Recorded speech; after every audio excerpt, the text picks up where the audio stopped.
We're continuing our topic of refuge. Out of the main outlines you find that discuss this topic, we've covered the first, which is the causes of refuge.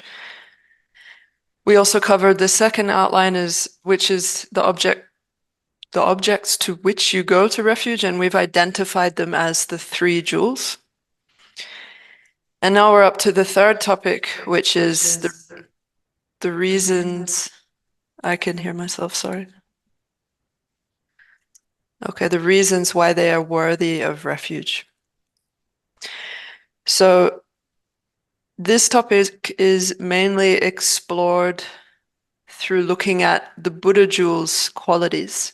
Because once you understand the qualities of the Buddha jewel, you then understand the qualities of the Dharma and Sangha jewels. And then you also understand why they are worthy objects of refuge. So bringing that back to the qualities of the Buddha jewel, that's explained by 4 points, which is that the Buddha jewel is one who is free of all fears, who is skilled in the means of freeing others from fear, who has great impartial compassion for everyone, and who acts for everyone's welfare regardless of whether or not they have benefited him or her. So we'll look at the first point, the fact that the Buddha jewel is free of all fears. Yes. So the Buddha jewel is one who is free of all fears, but how did the Buddha get to that point? To understand that in depth requires a lot of extensive and deep studies. So without that, I can only explain that in a rough manner, and it's up to you to take that into more depth. So the foundation of becoming free from all fears is, dependent on the idea of past and future lifetimes, right? Because to be free of all fears means to have abandoned all faults and perfected all qualities. So how did the Buddha do that, and how will we likewise do that, right? These qualities that we must develop exist within the mind, right? And there are many different levels of qualities, different subtleties of qualities. So we have physical qualities, which are that's another topic, right? We change body from lifetime to lifetime. And dependent upon the physical body we take up, whether it be an animal body or a human body, that will support a certain level of behavior, right? That's limited. But if we think of the level of the mind, right?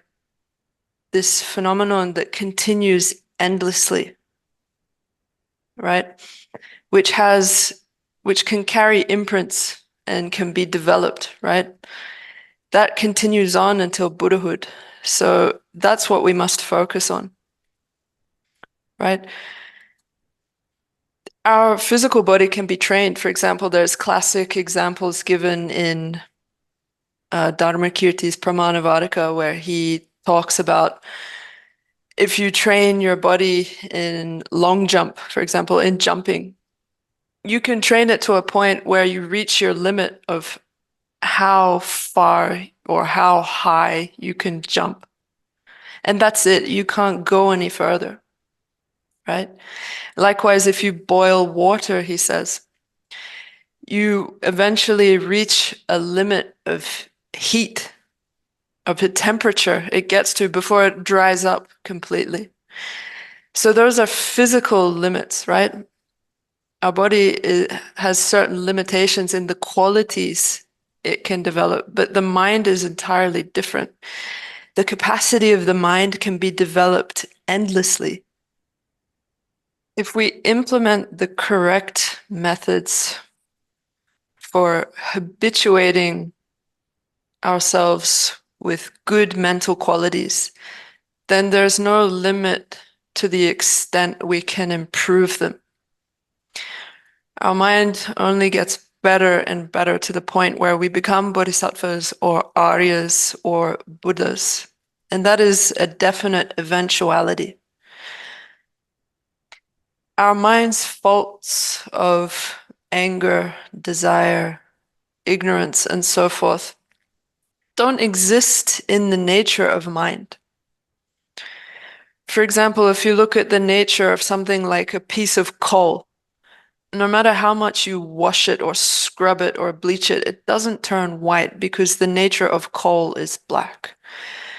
Likewise, you can't remove the property of water that is moistening because that is in its nature.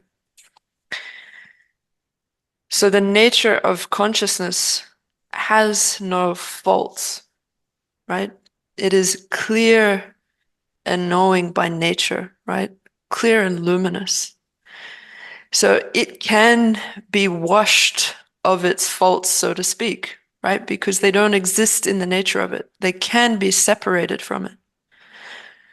So therefore, mental qualities such as faith, wisdom, and compassion can be increased without limit.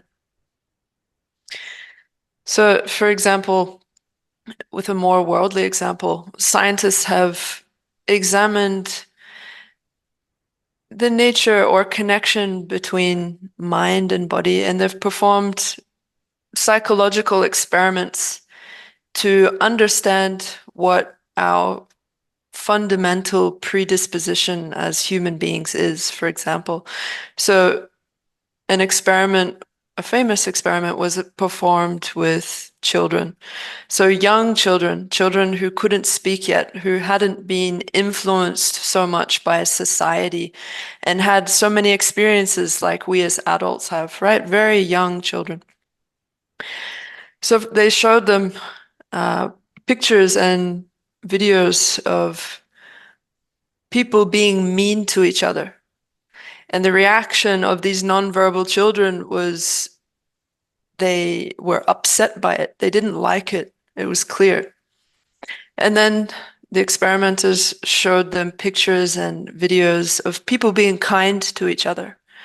And these young nonverbal children visibly preferred it, right? It was obvious. They liked that sort of interaction. So that shows us that by nature, we are inherently predisposed towards good qualities, right? That is our nature. Our nature is not bad.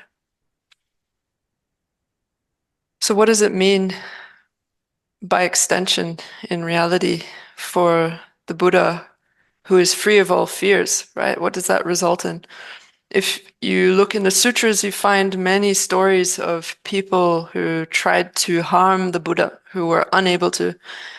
So the longest stories can be found within the sutras themselves in the canon, but these days you find stories extracted by themselves that you can read in most languages. So one of the main antagonists in this literature is Devadatta, who's actually was a relative of the Buddha, right? The Buddha's father, Shuddhodana, had siblings, and Devadatta was the son of one of those siblings. So from a young age, these cousins played together, and it was clear from a young age that Devadatta was very jealous and competitive with the Buddha. So there's a story of how Devadatta ordered the construction of a catapult, right? A war machine that propels stones. And when the Buddha was dwelling near Vulture's Peak, Devadatta set up the catapult on one of the hills and propelled stones towards the Buddha, but was unable to harm him. Another story is that of King Ajatashatru, who released the crazy elephant Dhanapala upon the Buddha in an attempt to kill him. But when the elephant Dhanapala charged towards the Buddha, he slowed down and then arrived calmly, and the elephant, with a mind of faith, prostrated towards the Buddha. And it is said that after the elephant died, it was reborn in one of the heavens. So King Ajatashatru was the son of King Bimbisara, right? He was the founder of modern-day city Patna and was succeeded by great kings like Ashoka some centuries later. So these are famous accounts of people who really existed and who are documented in history. And if you read these stories, you will see quite clearly examples of how the Buddha, being free from all fears, was not at all concerned when people tried to harm or kill him. And it's quite inspiring. Thus, Mm. if our object of refuge was not free from all fears, then how could they protect us? They could not. For example, if someone is being swept away by a current in a river, how can they save another who is also being swept away by a strong current? So that's the first point, because that's one of the four reasons why the Buddha is a worthy object of refuge, because he himself is free from all fears. So now we get to the second point, which is the Buddha is a worthy object of refuge because he is skilled in the means of freeing others from fear. Essentially meaning whatever path needs to be shown to a person to suit their dispositions and so forth, he knows how to show it. How does the Buddha free others from fear? He doesn't do so by performing miracles. That's not how our own three poisons are eradicated. He does so through showing us the path. And as I said in a previous session, quoting scripture, the Buddha said, I show you the path to liberation. It is up to you to put it into practice. Also, as Shangdun Denpa Gyatso has said, right, a famous master from the 19th century, he said, there is no one who can grab you by your arm and throw you up to Sukhavati, right? No one can pull you up into heaven. No one can grab you by your leg and throw you down to hell. Your happiness and suffering are in your own hands. How important it is not to deceive yourself, right? Not waste time, but put it into practice yourself. So, for example, when teachers give an introduction to Buddhism, they famously quote the Buddha in the scripture where he says, do not perform any misdeed, perform perfect virtues, and train your own mind. Right? The Buddha exhorts us to stop committing misdeeds from our own side, to practice perfect virtues from our own side. This is how we train our own minds, right? It's entirely within our own hands. There's no external influence that does it for us. So the Buddha, being skilled in means to free others from fear, this is because he has traversed the path to liberation himself. He's not like any other teacher these days who has not done so but still attempts to explain the path, right? The Buddha knows it with complete depth and certainty. And therefore, his words have much more impact, right? Even a single word of the Buddha can complete multiple aims of different beings, right? Not like teachers of today who don't understand perfectly all the different dispositions of the students in the audience, but have to sort of attempt to teach to a level, right? And not necessarily accomplish that goal like a Buddha could. So speaking of being skilled in means of how to tame disciples, I remembered one story in the sutras of the Arya Chudapantaka, right? His name means lesser road, and he had an older brother called Greater Road. Anyway, it's a famous story that can be found within the lamrim. You've probably heard of it. This guy was extremely dull, right? When he was young in classical India, the Brahmins are sent to study writing, and there must be some traditional way to study it that involves learning the word siddham. because in the story it says that when he learned the first syllable si, he would forget the second syllable dam, and when he remembered dam, he would forget si, so he couldn't even learn one word, which was siddham. And likewise, they're supposed to learn a simple mantra of two syllables, om bu, but when he would remember om, he would forget bu, and when he remembered bu, he would forget om. So he was completely unable to learn anything due to his dull faculties. So he tried to make it in the Brahmin tradition and he failed, and eventually he ordained into the Buddhist tradition with his older brother. And he faced the same problems. He wasn't able to memorize even a single verse of Buddhist scripture, right? And at some point he just gave up. He said, I've tried both traditions. I can't learn anything. It would take forever, so I give up. He was completely dejected. And I think to the point even his older brother just kicked him out because he was so fed up with him. So at the time, there were other disciples of the Buddha there who didn't know what to do with him, but the Buddha, being skilled in means, saw his situation and gave him the advice of when the other monks are performing puja, right, when they're praying, you stick around outside to clean. The purpose was for him to accumulate merit. So after 3 to 4 months like this, the Buddha said, now sweep the temple.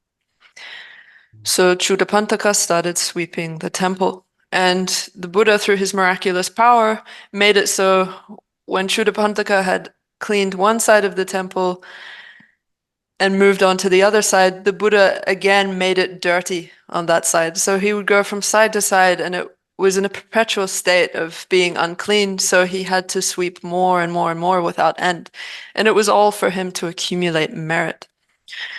So after a bit of merit accumulation, he had improved a little bit. So the Buddha said, while you're sweeping, say these words. And the words were abandon dirt and abandon stains. So while he was sweeping, he had to say abandon dirt, abandon stains. And it went on like that. So there's a whole story around that phrase and what it actually meant. But essentially, through him reciting this, he accumulated more merit, and he improved slowly. Even his intellect improved to the point where eventually he realized, oh, when I'm saying abandon dirt, right, remove dirt, it doesn't just mean the dirt in the temple or outside.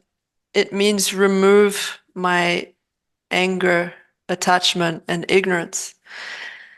And through understanding this fact, he eventually became an arhat, right?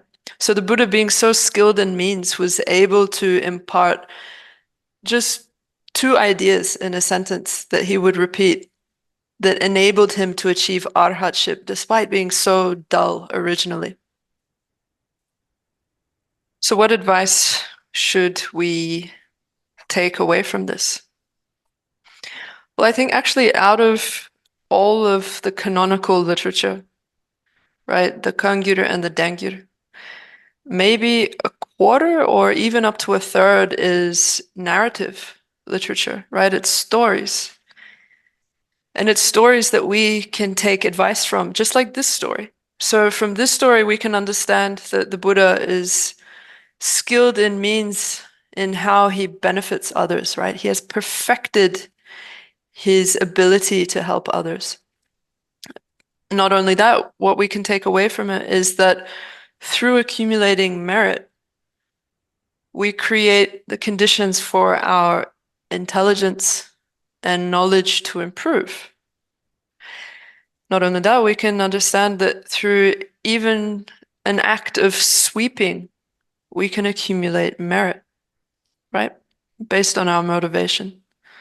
So merit is not something that's only accumulated in a so-called holy place, like in a temple, right? You don't need to sweep a temple to accumulate merit. You can clean up around your altar at home, right?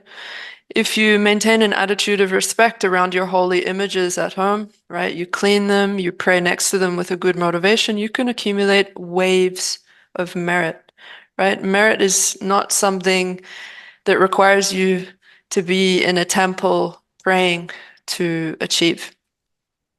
And not only that, there are many, many different ways you can accumulate merit. And you can do it 24 hours a day, right? Just like some worldly person who's only interested in making money will devise ways to create wealth 24/7, right? Through diversifying their means.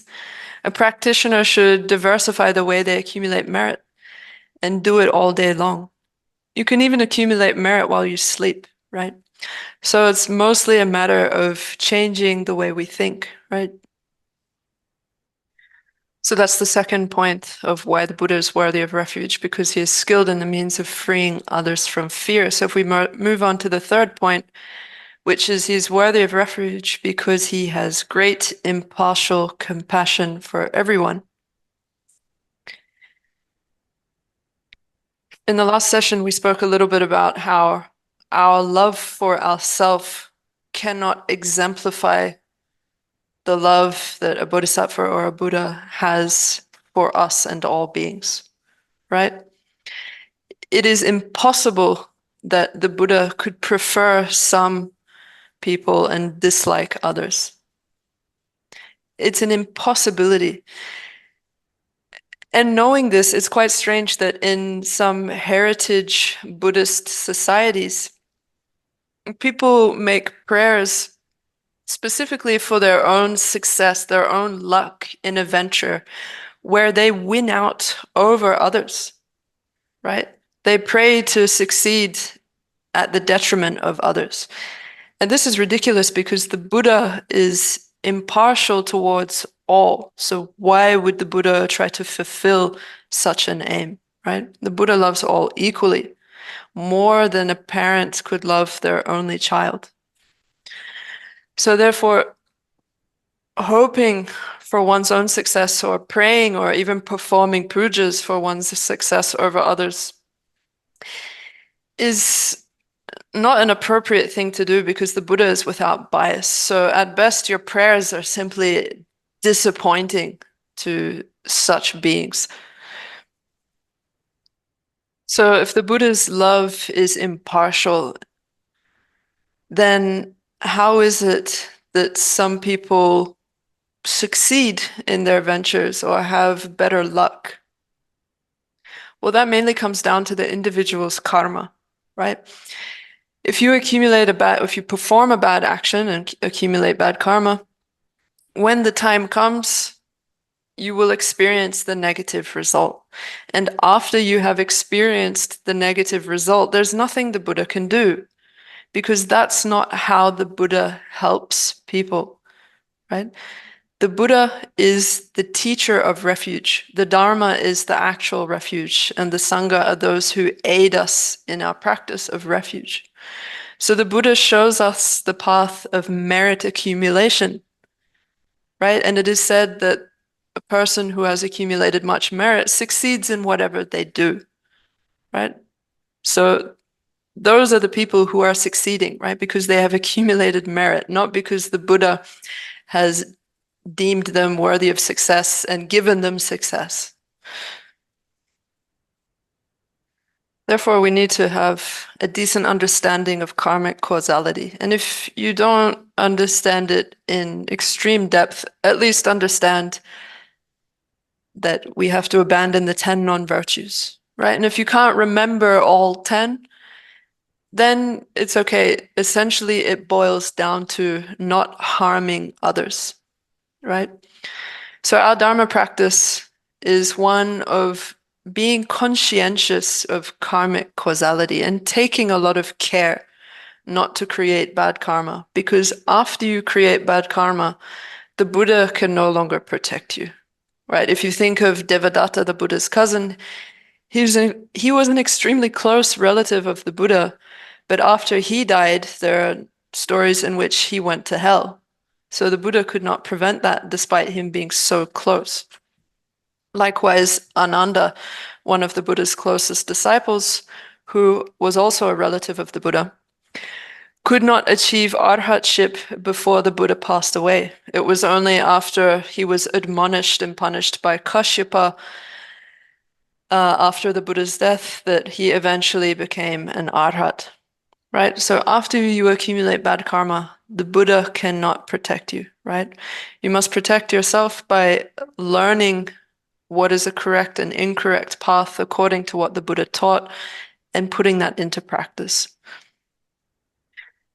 Therefore, when you go for refuge, you must maintain the thought that the Buddha was the teacher of refuge. The Dharma is the actual refuge, and the Sangha are our aids in our practice of refuge. The Buddha protects us by teaching the Dharma. So, therefore, what we bring into our practice is essentially an abandonment of the 10 non-virtues, an accumulation of merit. And by abandoning the 10 non-virtues, you're guaranteed not to fall into the lower realms in your next life, right? At the very minimum. So the Dharma is the actual refuge, and we've identified that the Dharma ultimately is cessations and paths, right? So the true path is that which eliminates anger, attachment, and ignorance within our minds. And when you eliminate them in a firm manner, you achieve true cessations, right? So in the meantime, we can practice the abandonment of the 10 non-virtues as much as possible, and as much as possible accumulate virtues. And this sort of practice takes months and years to accustom to and improve, right? So keep that in mind also. So then the Sangha jewel, right? The Sangha are our assistants or aids on the path. For example, if you're undertaking a very long journey on a dangerous road, you need a travel companion. And as Chandrakirti said, the Buddha, Dharma, and Sangha are the refuge for those who desire liberation, right? So if you are undertaking your goal or journey towards liberation, you require all three as part of your refuge. But if you're undertaking some small worldly activity, you don't need all three, the Buddha, Dharma, and Sangha. You can take refuge in just one, like the Buddha or the Sangha, for example. Just like to overcome a small illness, you don't need to seek out harsh treatments, right? Some minor illnesses just cure themselves, right? They go away in a matter of time. But if you have an incredibly strong and chronic illness, you will need to seek out a doctor to diagnose it. You will need to follow their course of treatment, and you will need the nurses to take care of you during your recovery, right? So those are analogous to the Buddha, Dharma, and Sangha. So on this very long road ahead of us, we also need the Sangha, right? And this is the thought you should maintain when you take refuge in all three jewels. So I've finished explaining how the three jewels have the capacity to protect us. So when I explained the causes of refuge, which are fear and faith, I principally focused on the topic of fear. I didn't specifically go into the topic of faith. And this is because it sort of arises when you come to understand the qualities of the Buddha, right?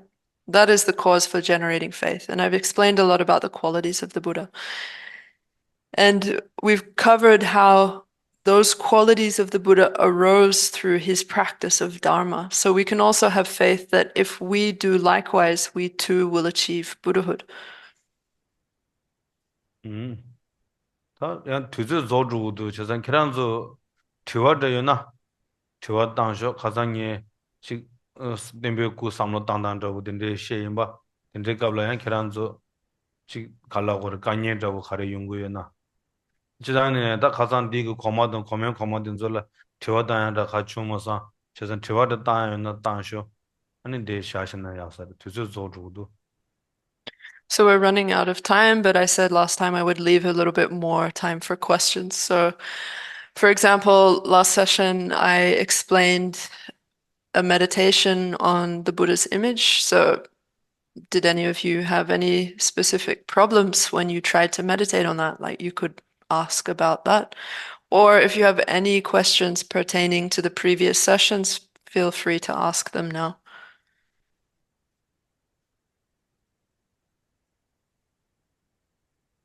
Questions? Don't be shy. Karamji is very nice. Okay. Just now you say even when you're sleeping, you can collect merits.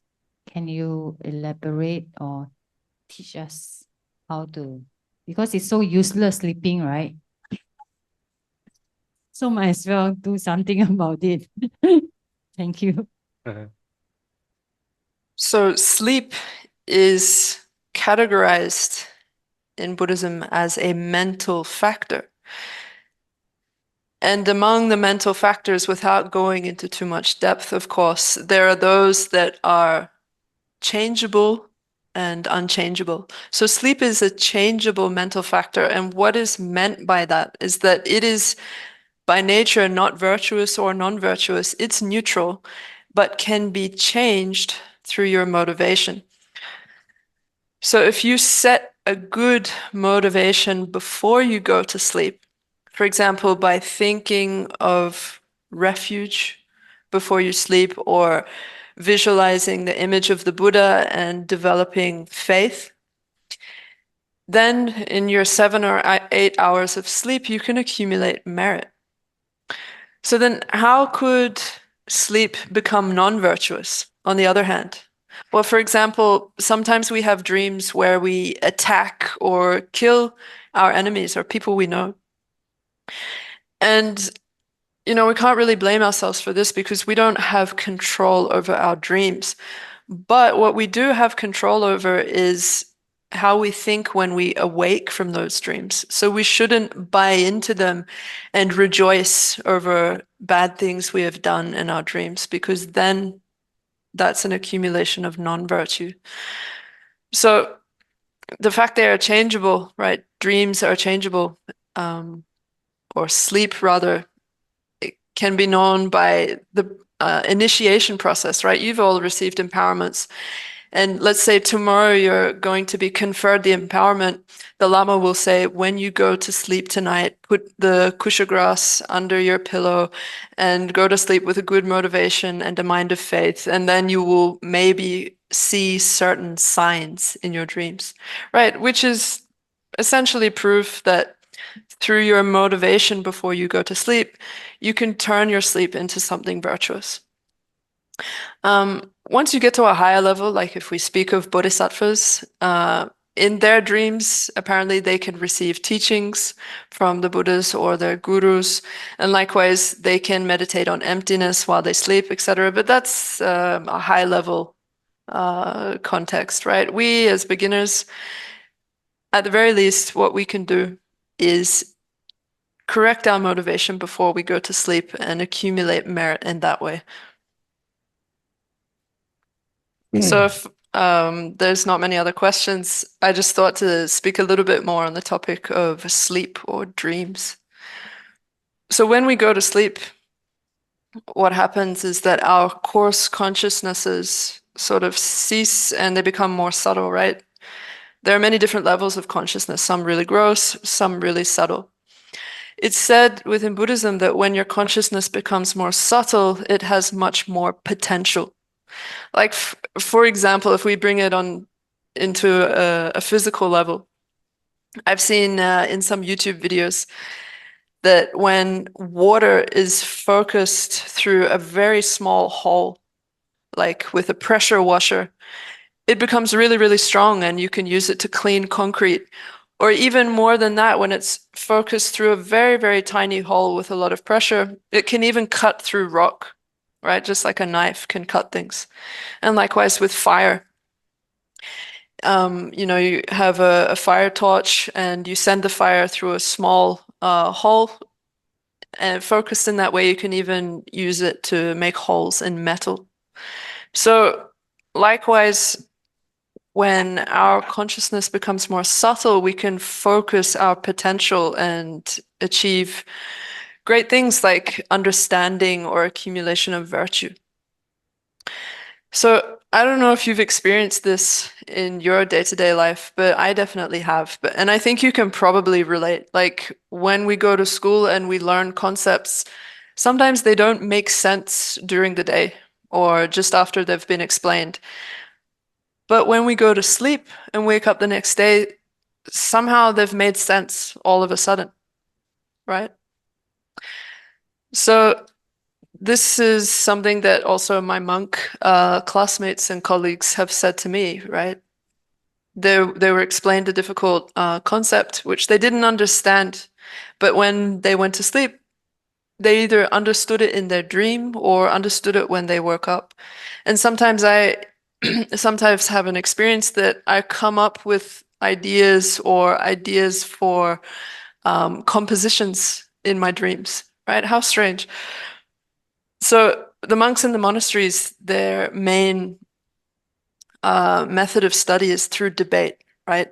And they put a lot of effort and concentration into coming up with logical arguments that will completely defeat the person sitting down answering the questions. The whole point is to make them unable to answer anymore, right? Just outdo them with logic.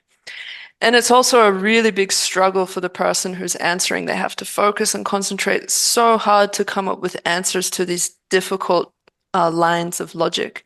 And some people say that, you know, they couldn't come up with anything during the debate, but they went to sleep and in their dream they came up with an answer, or when they woke up, suddenly it made sense and they thought of something to say back. So I think it's because, you know, when we go to sleep, our consciousness is more subtle and we're able to process information at that level, right? And come to new understanding. So yeah, something interesting about the consciousness during sleep.